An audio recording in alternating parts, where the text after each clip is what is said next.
Hello folks, indeed it's that time again. Welcome back to Eerie Storytime. Today's delve takes us back to Italy. Just off the coast of Venice lies an island shrouded in death, decay, and silence, Poveglia.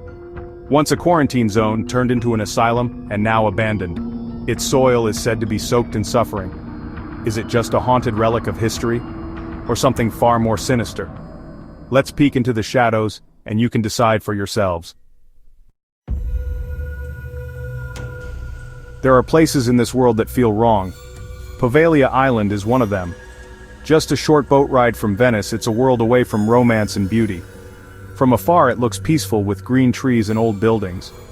But as you approach, a chill settles in. The island warns you to stay away. The crumbling bell tower stands as a grim sentinel marking a place of unspeakable horrors. This isn't just an abandoned island, it's a scar. A place where history's darkest moments are etched into every stone. Even seasoned investigators whisper its name with fear and respect. Poveglia is small, 17 acres, but its history is immense and soaked in pain. The dead outnumber the living by thousands. The energy here is a vortex of torment, a collective anguish that never fades. Locals know the truth. Fishermen avoid its shores, calling it l'isola dei morti, the island of the dead. For centuries it was a dumping ground for the sick, the dying, and the insane. Once sent to Poveglia, you never returned. The island became your prison, your hospital, and your grave.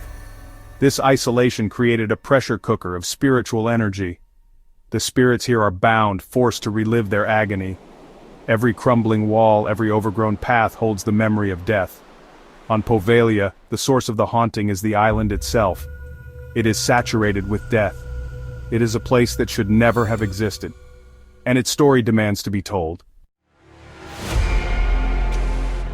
Poveglia's dark story began during the Black Death in the mid-1300s. Venice, desperate to contain the plague, turned the island into a quarantine station. It wasn't a place of healing, it was exile. Show any sign of sickness, and you were sent to Poveglia, never to return. The journey was a descent into hell, watched by helpless Venetians. On the island, hope vanished. The sick and dead were crammed together. The cries of despair echoed across the water. Over 160,000 souls perished here during the plague years. The dead piled up faster than graves could be dug. Authorities resorted to mass graves and bonfires, burning bodies and sometimes the living. The sky over Venice darkened with the ashes of its own people. The ground became a thick layer of human ash and bone. Locals claim the soil is half human remains.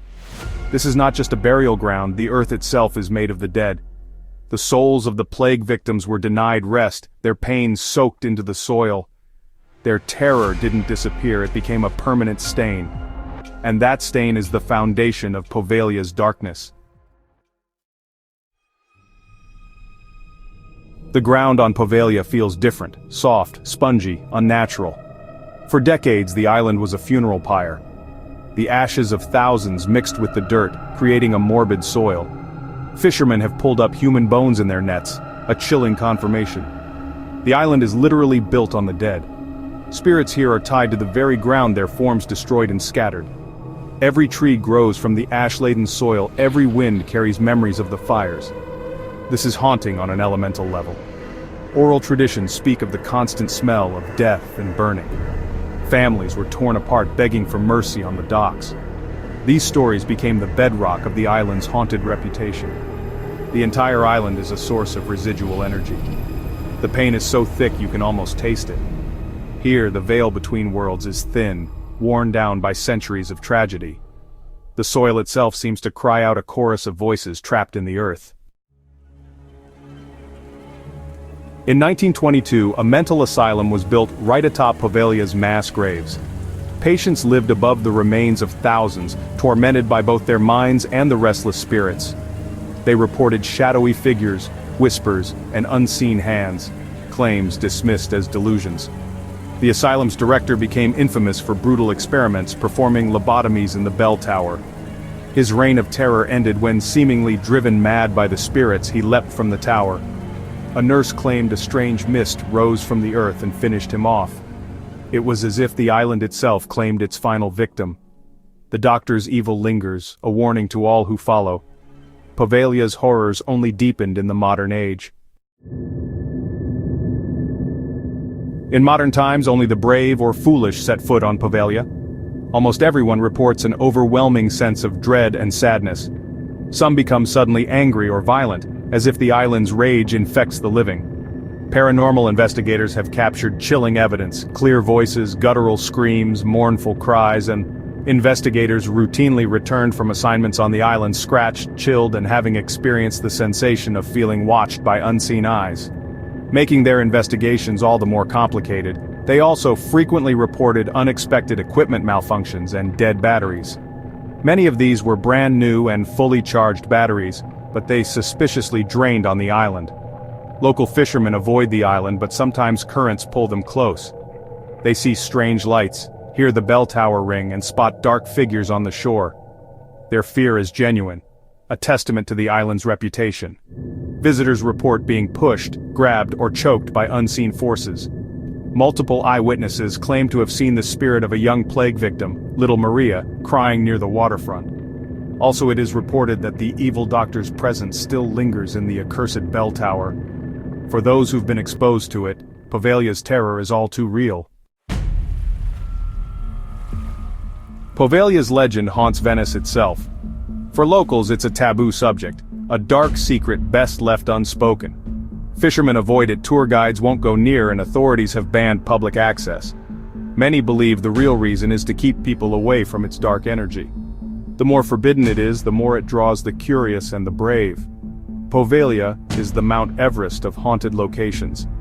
Its stories have spread worldwide, becoming an icon of the paranormal. Every new account adds to its mythos, feeding its menacing reputation. For Venetians, it's a source of fear and a strange pride. Even in the most beautiful places, unimaginable darkness can be found just across the water. Poveglia is now a cornerstone of paranormal pop culture. Its real tragedies and terrifying legends have made it a magnet for ghost hunters and thrill seekers. The island's decaying asylum and bell tower are iconic images of horror. Media appearances have cemented its status as the world's most haunted island. The Italian government owns it, but all plans to redevelop have failed. Who would want to stay in a hotel built on a mass grave? The island refuses to be tamed.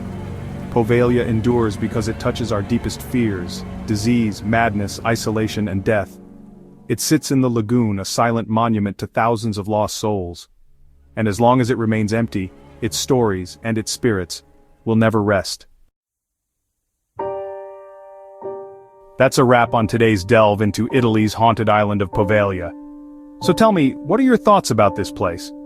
With all of the atrocities committed by the insane doctor, not to mention the victims dumped on the island due to the Black Plague, it's really hard to imagine a place that has seen more horrible things happen to people.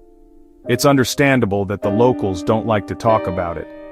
At any rate, thank you for joining me on today's journey into the shadows of folklore. We hope you enjoyed today's story. If you did enjoy the story, please help the channel by clicking like and subscribe. Our goal is to bring these tales from folklore, mythology, and urban legends to more and more audiences. We'll be back tomorrow with more eerie content.